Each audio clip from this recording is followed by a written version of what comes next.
먼저 이재명 정부 6개월간의 주요 경제 정책부터 살펴보도록 하겠습니다. 일단 새 정부 출범 이후 경제 회복을 위한 정책 대응에 주력했죠. 네, 맞습니다. 일단 새 정부 출범 이후에 이제 단기 경제에 대해서 지금 소비 진작을 위해서 이제 노력을 했는데요. 뭐 대표적으로 본다 그러면 역시나 이제 경제 회복을 위해서 내수 부양에 좀 나섰다 이렇게 좀 평가를 해보겠습니다. 비상경제 대응 TF를 이제는 구축을 했었죠. 거기에서 뭐 지금의 이제 금융 상황이라든지 아니면 내수 부족이라든지 아니면 이런 부분들을 이제 점검을 하고 모니터링을 해서 앞으로 이제 정책이 어떤 것이 나와야 되는지 이 부분에 대해서 이제는 논의가 있었고 적정한 이제 처방이 여기서 이제 이루어졌다고 좀 생각을 해보겠습니다. 세 차례 회의를 통해서 사실 다양한 방법들이 나왔는데. 그러니까 뭐 세 차례 회의는 이렇게 이제 진행이 됐었죠. 처음에는 상황을 이제는 직시를 하고 그다음에 그거에 대한 각각에 맞는 이제 처방이 내려지고 그것을 이제 실행하는 단계로 해서 이렇게 이제 좀 진행이 됐던 부분이라고 보시면 되겠고요. 특히 이제는 눈에 띄는 것은 이제 재정 지출을 늘려서 경기를 좀 부양시킨다라는 정부의 정책이었습니다. 그동안 이제는 재정 준칙이라는 이름으로 사실 이제 재정을 늘리지 않았던 부분. 그래서 경기가 이제 하방 압력이 높아지고 있는 상황에서도 적절한 처방이 없었었거든요. 그래서 새 정부 들어와서 재정 지출 확대를 통해서 이제 경기 하방 압력을 낮춰주는 이런 정책들이 이제 나왔다라고 생각을 해보겠고요. 특히 새 정부 출범 20일 만에 이제 추경을 했습니다.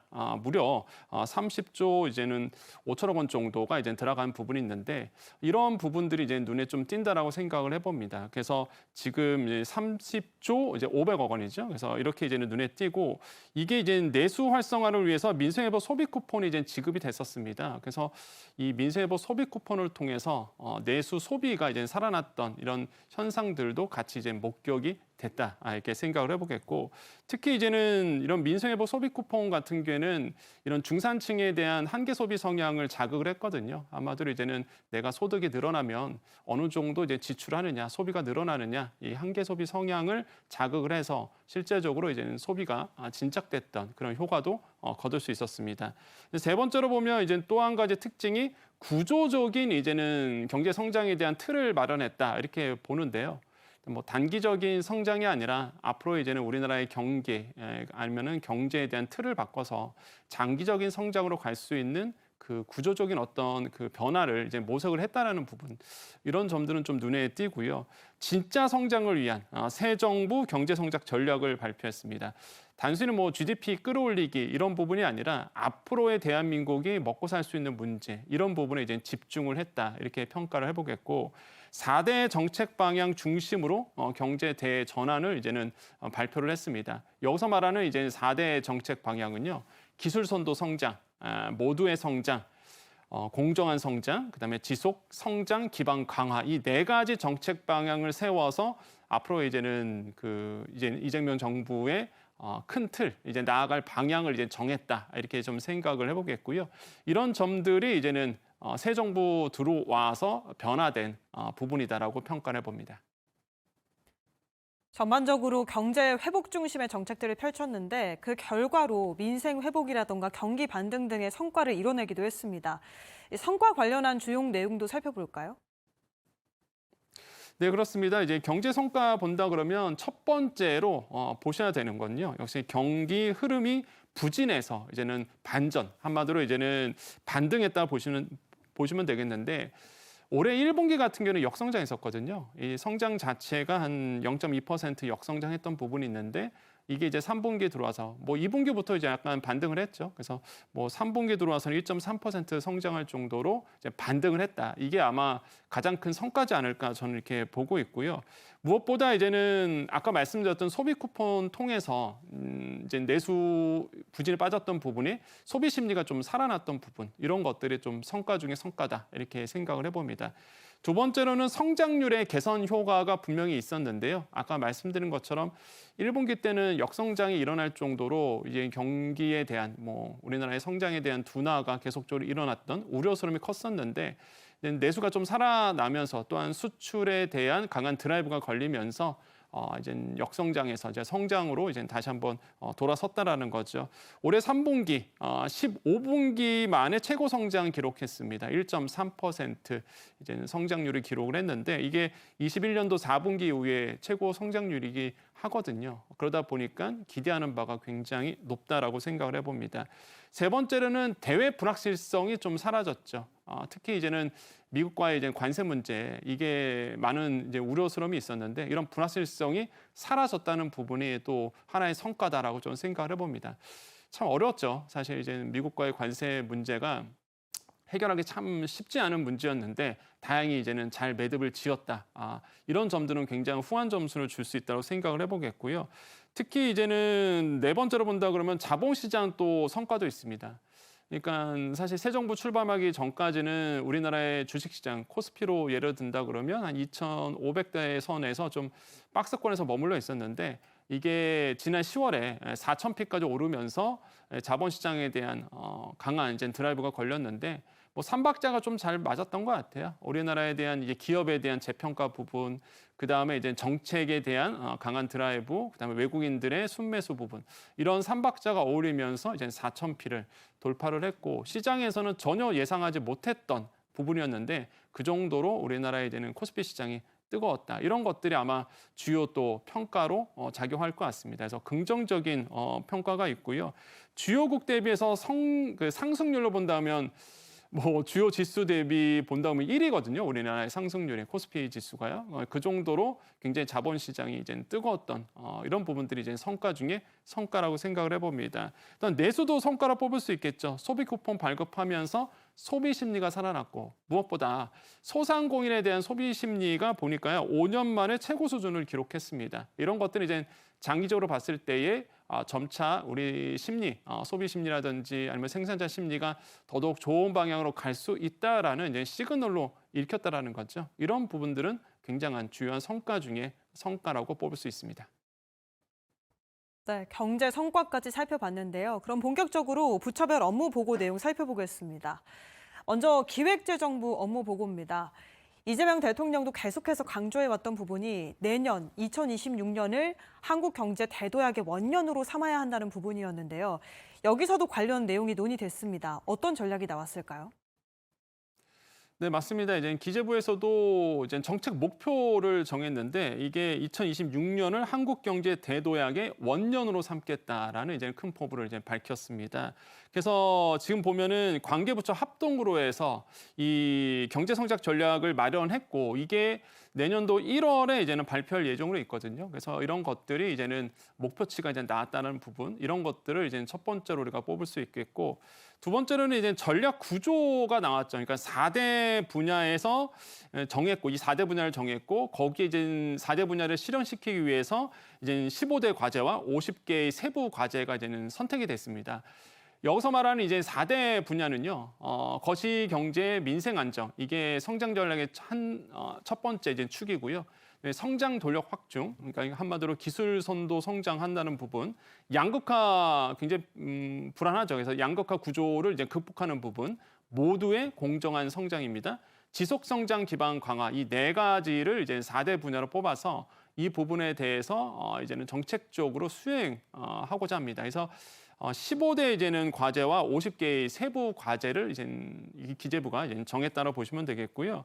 거기서 눈에 띄는 거는 민생 경제와 이제는 거시 경제 부분입니다. 여기서 보면 뭐 경기라든지 이제 소비라든지 수출이라든지 이런 부분에 대해서 이제 활성화 정책들을 이제는 수립을 하겠다라고 밝힌 상태고, 뭐 부분별 이제 활성화에 대한 이제 전략들이 이제 계속적으로 나올 것으로 보고 있습니다. 또 한 가지 눈에 띄는 것은 성장 동력 확충인데요.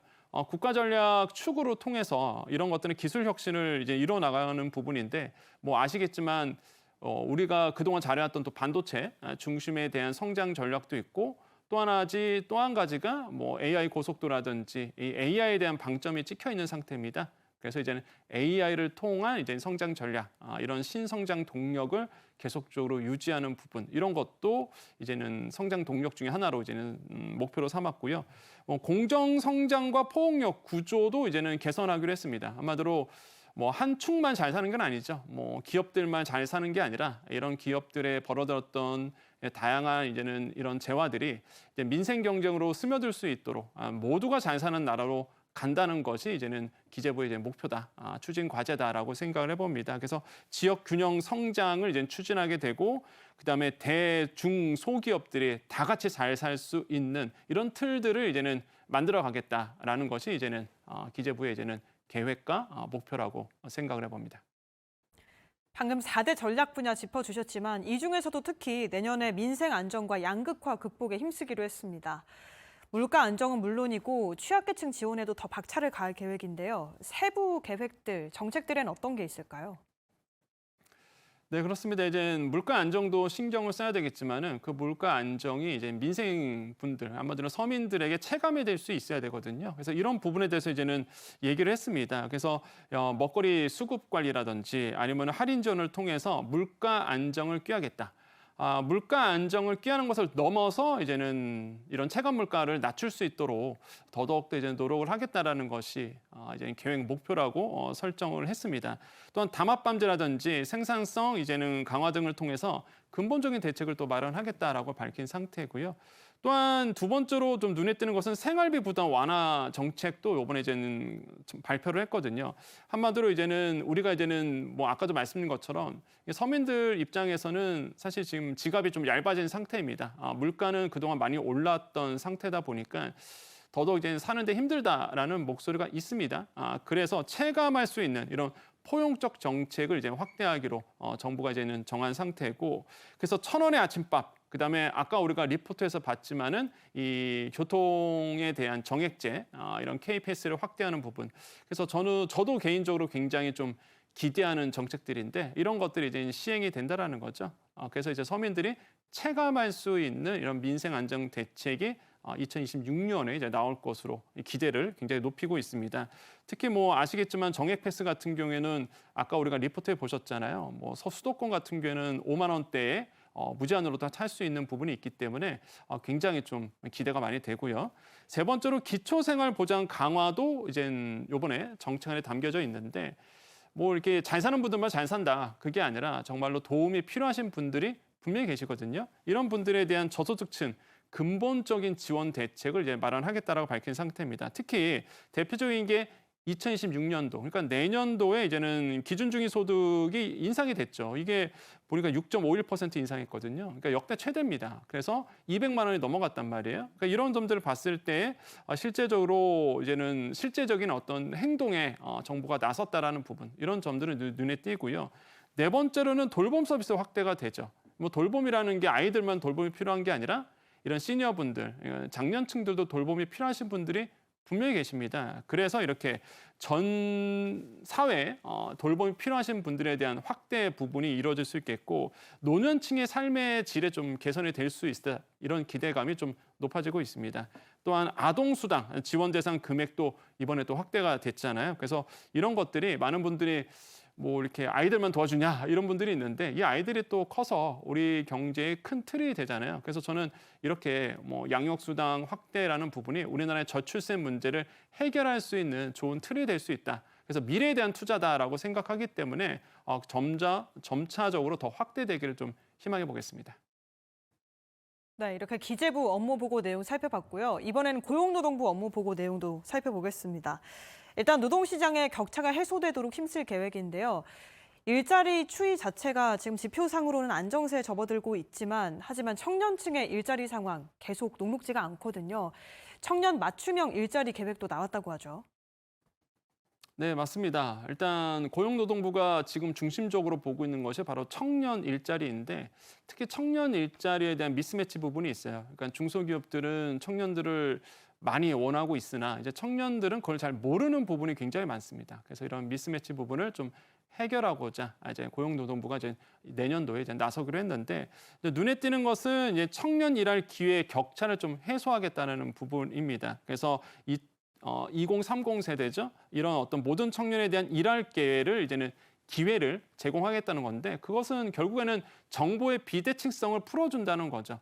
일할 사람이 있고 또한 구인하는 곳이 있는데 이게 매칭이 안 되는 거예요. 그래서 이런 매칭 부분을 좀 이제는 해결하겠다. 그래서 정부의 비대칭성을 풀어내겠다는 것이 이제는 눈에 띄고요. 그래서 맞춤형 일자리 정책에 대해서 이제 고용노동부가 이제 나서기로 한 부분이 있습니다. 또한 두 번째로 보면 대상 확대 및 데이터를 좀 수집을 해서 이런 미스매치 부분을 좀 메꿔나겠다라는 부분도 이제 눈에 띄는데 대학생 중심의 데이터에서 이제는 34세 청년까지 확대하는 부분이 있습니다. 이게 보통 이제 청년하면은 많은 분들이 청년을 몇 세까지 해야 되나 이렇게 보는데요. 보통 29세 많이 생각하시는데 그렇지 않고 한 34세까지 늘려간다는 거죠. 그래서 저는 이제 청년이 아니라서 아쉽지만은 이제는 좀 어느 정도 30세 넘어가도 나는 아직은 청년이다. 그렇기 때문에 청년 지원 정책의 혜택을 볼 수 있는 거죠. 그러니까 이런 점들도 제도 개선이 이제 나서기로 됐고, 그래서 선제적으로 이제 청년들을 발굴한다는 부분, 저는 굉장히 좋은 정책 방향인 것 같습니다. 이런 점들이 눈에 띄고요.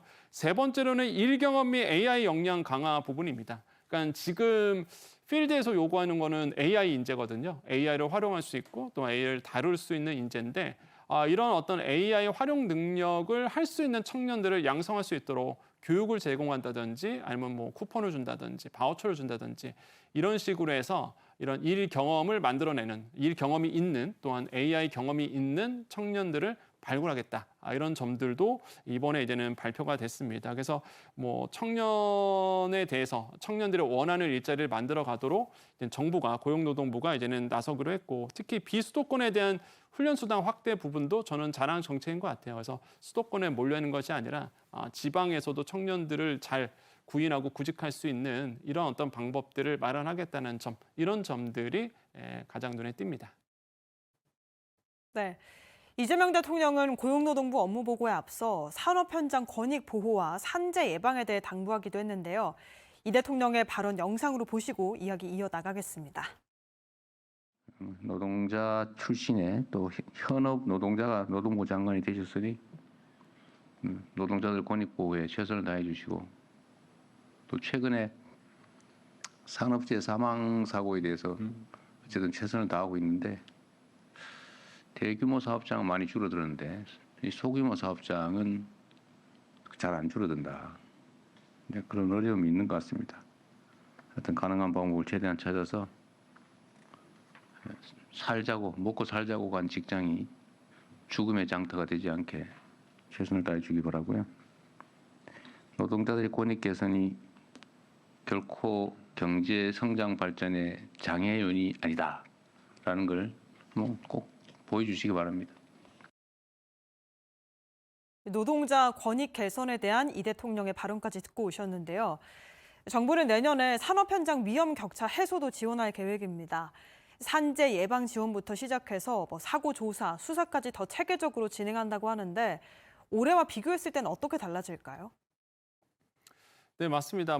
이 대통령 말씀에 보면은 먹고 살자고 하는 건데 이게 생명을 담보로 하는 거는 좀 어렵다. 저는 그 말에 굉장히 공감을 하는데요. 네. 실제 그러다 보니까 이제 두 가지 트랙으로 좀 나눠서 들어갑니다. 그러니까 소규모 직장에 대한 이제는 예방 차원 부분과 그다음에 큰 회사들이 있어요. 그래서 중견 사업장에 대한 대책 이렇게 좀 두 가지 트랙으로 좀 바뀌었다라고 생각을 해봅니다. 일단 초소규모 사업장 같은 경우에는 사실 사고 사망자가 많이 일어나거든요. 복지 정책도 없고 그다음에 내부의 규제도 많이 없다 보니까 이런 부분들이 있는데 이런 부분을 인식을 해서 예방 차원의 어떤 전략에 들어갈 수 있도록 아예 사고가 일어나지 않도록 이제 예방 차원을 더 강화하겠다라고 밝힌 상태고요. 특히 지방 정부와 관련 부처가 협력을 해서 이런 소규모 이런 고용에 대해서 소규모 직장에 대해서 어느 정도 이제는 지원 정책을 또 강화시키도록 했습니다. 그래서 정책 전달이 잘 전달될 수 있도록 하는 부분도 눈에 띄고요. 예방 중심으로 가겠다. 그리고 관리 감독을 더 강화하겠다고 밝힌 상태고 그다음에 중견 사업장도 마찬가지입니다. 대형 사고는 여기가 많이 좀 일어나거든요. 그러다 보니까 이런 중견 사업장에 대해서 사고 조사, 수사라든지 이걸 더 강화시키고 그다음에 결과에 대해서 책임을 확실하게 질 수 있도록 하겠다는 부분. 이런 점들이 이제 과거와 확실히 다른 부분이라고 생각을 해봅니다. 특히 이제 압수수색이라든지 아니면 강제 수사 적극 활용하게 되죠. 그래서 1분기, 2분기, 3분기, 4분기로 나눠서 이제 순서대로 들어가는데요. 1분기는 안전지킴이 지역, 맞춤형 지원, 예방 감독 이렇게 들어가고 요거는 예방 감독은 연중 상시입니다. 2분기는 감독관 수사 조직 확충 들어가고요. 3분기에는 경제적 제재 도입, 확실하게 페널티를 주겠다. 네 번째로는 재조사 대상을 더 확대하는 부분으로 그러니까 단계별로 이렇게 이제는 위험 격차를 해소하는 부분 이런 것들을 이제 정부가 밝힌 상태입니다. 자, 다음은 국토부 업무 보고도 살펴보겠습니다. 모두가 잘 사는 국토 공간을 조성하겠다는 목표인데 균형 성장이 중점적인 추진 과제입니다. 어떤 방식으로 지역의 경쟁력을 풀어갈 수 있을까요? 네, 먼저 첫 번째로 첨단 산업에 대해서 이제는 성장 거점을 이제는 조성을 하겠다라고 밝힌 상태입니다. 그러니까 기업과 청년이 한마디로 일자리와 그다음에 일할 수 있는 사람이 같이 모일 수 있는 그런 도시를 만들겠다는 건데 여기서 기업형 첨단 도시 조성이 뭐냐 그러면 아까도 말씀드린 것처럼 이제는 일자리가 있고요. 그다음에 신도시가 같이 있습니다. 그래서 직주 근접이 있는 도시를 만들겠다는 거죠. 한마디로 이제는 이노베이션 클러스터를 만들겠다는 건데 이런 점들에 대해서 이제는 국토부가 발표를 했고요. 그래서 15곳을 신속하게 이제 조성하겠다. 이런 것도 이제 같이 얘기를 했습니다. 두 번째로는 도시 만들어진다고 해서 끝나는 건 아니거든요. 광역 교통망이 분명히 필요해 보입니다. 그래서 이런 광역 교통망을 이제 확충하는 부분인데 방사형, 그다음에 이제는 순환망 이렇게 해서 누구든지 도시에 모일 수 있고 누구든지 또 그 외로 시외로 빠져나갈 수 있는 이런 광역 교통망을 이제 마련하겠다는 부분. 특히 여기서 보면은 광역 교통망을 마련하게 되면 물류가 또 좋아지거든요. 그래서 이동성이 굉장히 좋아지죠. 그러니까 이런 점들이 이제 눈에 띄고요. 세 번째로는 균형 성장 및 이제 맞춤형 지원 정책을 이제 들어가게 된다 이렇게 밝혔는데요. 집중 투자 사회 간접 자본 SOC에 대한 부분도 이제 선정을 한 상태고요. 이런 부분에 대해서 이제는 지역 분산으로 해서 지원 체계를 마련하겠다라고 밝힌 상태입니다. 그래서 지역과 함께 맞춤형 육성 체계를 마련하겠다는 것이 이제 국토부의 계획안이다 이렇게 생각을 해봅니다.